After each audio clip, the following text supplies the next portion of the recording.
Ever wished your SQLAlchemy models could calculate values that you can both print in Python and filter in a database query? In this video, you'll first see a plain Python property. Watch it fail inside an SQL filter, and then upgrade it to a hybrid property that works perfectly fine in both sides. Then we will take a look at hybrid methods. Let's take a look at our setup. In our requirements file, we are using version 2.0 or greater for SQLAlchemy. In our models file, we have a basic model setup up here at the top, with our database going into memory. Then we have our users table with a first and a last name as columns. Then we have this dunder repr here just to make it easier to see in the terminal. Then in our main.py file, we are creating the database with all of the tables, creating a session, adding two users to our session named Zek and Alan. And then we'll perform a query to get the first user, and then print out the first and last name. If we go ahead and run this, we can see it did print out ZekTech here as the first and last name combined right here in this print. It would be nicer to get the full name of the user by calling zek.fullname instead of the first name and the last name together like this. We can achieve this by using a property. A property is a built-in decorator that allows you to define models that behave like attributes in Python. So in this case, an attribute would be .firstname, .lastname. Back in our models file, we can do @property, and then whatever we want to call it as a function, so def fullname.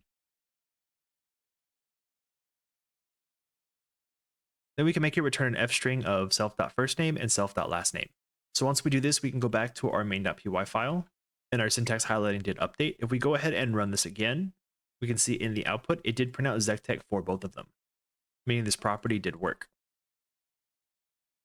If we then tried to perform a query on the user and try to filter it based on this full name property, saying is equal to ZekTech as what we have in our console right here for our user, it will not work correctly, because it doesn't know how to translate this full name into an SQL statement. We can also try using the like property here to get a name that's similar to Zek with any kind of character after. And this one throws an attribute error, because a Python property does not support an SQL like statement. If we then go back into our models file right here, and at the top, we will go and import from sqlalchemy.ext.hybrid, a hybrid property. Then we will come down here, and instead of @property, we'll change to @hybrid property. A hybrid property is a property that works both in normal Python code and SQLAlchemy queries, acting like a column in SQL. And so far, this will work the exact same as just property. Now we need to give it special instructions on how to interact with SQLAlchemy's SQL statements. And we can do this by saying @the hybrid property name, so full name, .expression. Then we can just call this function the same thing as what our hybrid property is for consistency. We can have this return the class's first name, a space, and the class's last name. This will behave differently than if you were to put it into an f string like this, and it will not work if you have it as an f string. So you have to split it out like this in order for it to interact with SQLAlchemy the way that it should. So we'll head back over to our main.py file, and we will go ahead and run this again. And we can see it did get the users for both of these statements right here. So now we've successfully made a hybrid property that works to get the full name of the user in both Python and for a query with SQLAlchemy. Now we'll take a look at a hybrid method example. A hybrid method is a method that accepts arguments and can be used in both the Python code and SQLAlchemy queries. Here's an example. We've updated the user table to then just have a name and a birth year as an integer. We will be able to get the user's age, which will just return the current year minus the birth year of the user. We can then create @hybrid method, which also is imported at the top from the same as hybrid property.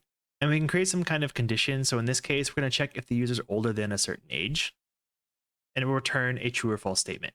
In Python, we're using the date module to get the current date and then the year from that date, subtracting it from the birth year, and seeing if that is greater than the years that we're providing. Then in order for this condition to work with SQLAlchemy, we do older than .expression, create the same function here, passing in the class and then the years we want as a minimum requirement. In this case, we'll have to import something special from SQLAlchemy called literal.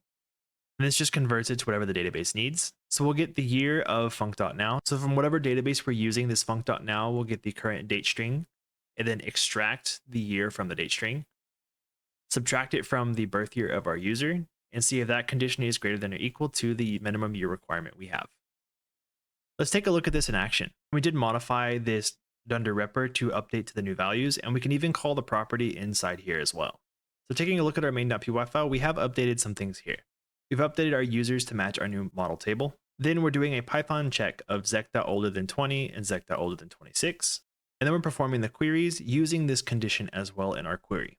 So if we go ahead and run these and pull this up, we can see for the first print statement here, it's true. This one is false. This one gets both users since both of them have an age greater than 20. And then this one prints only one user because only one user has an age greater than 20.